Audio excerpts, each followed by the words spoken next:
अरे भैया, हमारे रिश्तेदार, हमारी मम्मी खुद बोला करती है, तुम इतना लड़ती हो, तुम किसी के पल्ले पड़ती नहीं हो, समझ में नहीं आती हो, कब हंसना शुरू कर दो ही और कब गुस्सा होना शुरू कर दो, आंखें निकालना तरेना शुरू कर दो। तुम किसी के पल्ले पड़ती नहीं हो, कोई तुम्हारा लॉजिकल काम रहता नहीं है, बिल्कुल अब नॉर्मल जैसे काम करते हो। अरे भाई, हम खुद अपने आप को समझने में बहुत टाइम दे रहे हैं, समझने के लिए हमको खुद को डिप्रेशन में घुसेड़ना पड़ा है, तब भी हम नहीं समझ पाए हम क्या है। डिप्रेशन भी भाग गया है कि साला पता नहीं कैसे बंदे के चक्कर में हम पड़ गए हैं।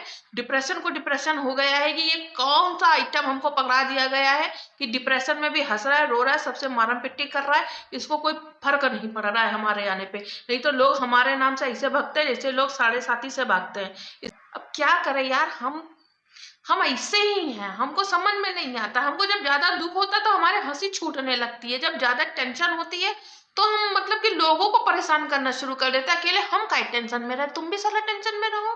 मतलब दुनिया का सारा बोझ हम अपने कंधे पे लेके काहे घूमे, हम अपना बोझ ना इंस्टॉलमेंट में सबको सबको थोड़ा थोड़ा दे देते हैं। भाई तुम भी लो और मरो जाके सालो।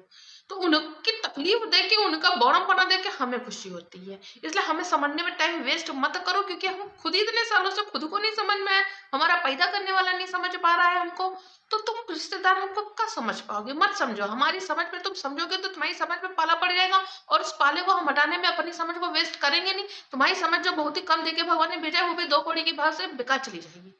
तो इसलिए हमको छोड़ दो, हमको ऐसे ही जीने दो, हम ऐसे ही पैदा हुए हैं, ऐसे ही बैठेंगे बस। तो हमारे को सुधारने में टाइम वेस्ट ना करो, चाहे कप चाय बना लो।